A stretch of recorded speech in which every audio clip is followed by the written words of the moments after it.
Donc voilà, j'ai mon cousin qui est dans la prison d'Archidona.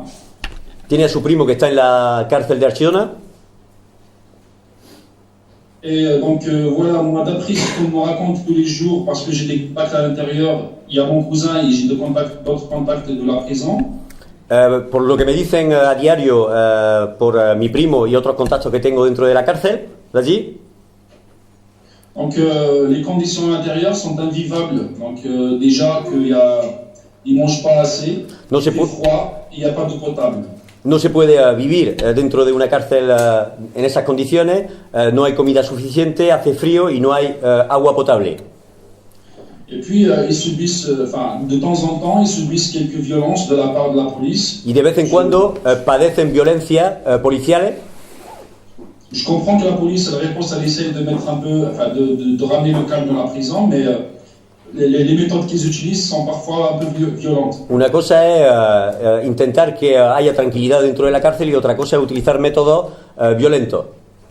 Donc il faut savoir que ces jeunes-là, pour la plupart, ils viennent d'Algérie et ils pensaient se retrouver au moins dans un centre, mais le fait d'être dans une prison, psychologiquement, ça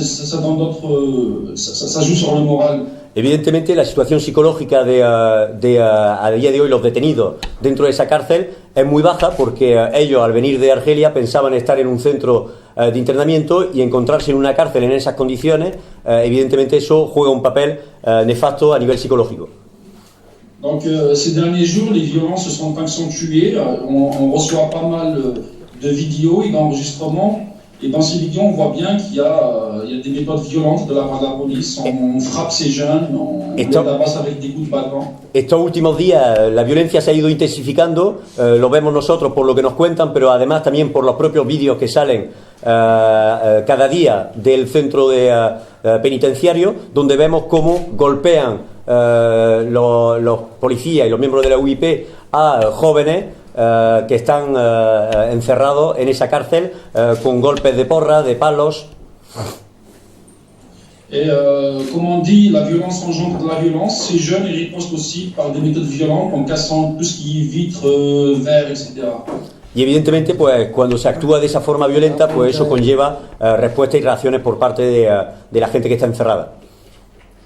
Et ces derniers jours, on voit bien qu'il y a trop de violence parce qu'en fait, le gouvernement espagnol il a accéléré le processus d'expulsion.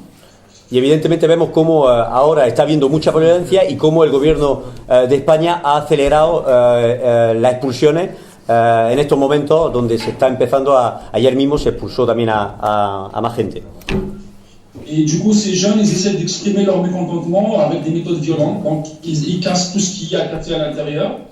Y evidentemente, ils ont expulsé 50 personnes et aujourd'hui ils prévoient d'expulser encore 50 personnes. Hoy prevén expulsar otra vez 50 personas y frente a esas expulsiones, frente a la violencia policial, pues los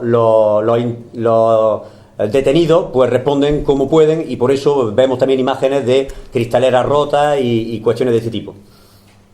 Et je voudrais souligner juste par rapport à tout ce qui est système de santé, c'est qu'à l'intérieur, ils ont du mal à avoir un médecin. Y me gustaría también insistir en que a día de hoy en la cárcel hay dificultades con respecto a la cuestión de la sanidad y de la salud, de poder realmente ser atendido debidamente dentro de la cárcel.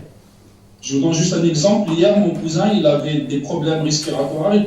Ça l'a gêné pour dormir. Donc toute la nuit, il a souffert des problèmes respiratoires. Un ejemplo concretamente, mi primo, que tiene y esta noche concretamente ha padecido problemas respiratorios y ha estado sufriendo toda la noche. Et quand il a demandé à voir un médecin, la police, ils l'ont repoussé violemment. Ils ne voulaient pas laisser voir un médecin. Y cuando ha pedido la asistencia médica esta noche, la policía le ha contestado diciendo que no iba a haber ningún tipo de médico. Donc il a fallu 4 heures, il a insisté pendant 4 heures pour qu'il puisse à la fin accéder et voir un médecin. Ha tenido que estar pidiendo y rogando tener asistencia médica durante 4 horas para al final poder tener asistencia médica. Donc la situation à peu près, comment sont les conditions de vie à l'intérieur. Ok, merci Mohamed.